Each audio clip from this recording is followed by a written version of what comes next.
pala si Mayra de la Cruz, taga Sitio Luwilo po, Purok Olalikan, Barangay Kanaway, General Nakar po. Ibahagi ko lang po yung naging karanasan ko po nung kami po ay wala pang mga solar o ilaw sa aming bahay. Sobrang yung paggalaw po sa gabi, lalo na po sa loob ng tahanan namin. Yung mahirap po siya dahil nangangapa po kami talaga siya sa dilim.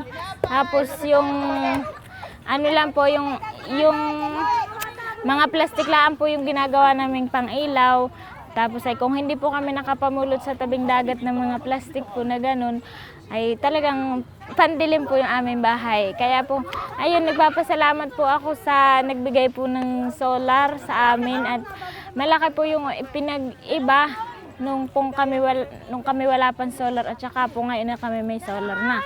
Kami po ay pwede na po kami maglakad kahit dun sa may pathway po ng bahay namin dahil mayroon po naman kaming street light na kami pinakakapaglakad kahit po kami walang ilaw. At doon naman po sa loob po ng bahay namin, kumbaga man po ay meron na po kaming kaluagan na gumalaw at maliwanag na po naman yung loob ng bahay namin. At saka dito naman po sa pag-aaral po ng mga bata namin, ay yun po, may oras po sila sa gabi na bago po matulog ay nagbabasa. May oras din po na tinuturoan ko po sila magsulat dahil kita na po nila. Pero nung pong una, ang gawa po namin ay nagluluto po kami ng 4, tapos ay kakain po kami ng mga 6, ganun po, o 5.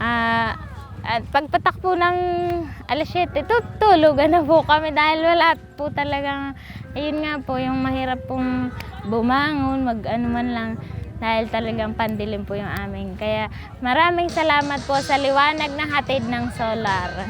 Thank you po. Ano naman yung pangarap mo pa sa komunidad? Ayun po, ayun naman pong pangarap ko sa komunidad ko. Bilang ako po ay chieftain at dati pong chieftain ay pangarap ko po na mas lalo pa pong lumiwanag yung aming komunidad at syempre yung lagi pong ligtas po yung mga kabataan lalo na po sa gabi. At hindi lang po naman kabataan, lahat po ng mga kasapian namin sa aming komunidad.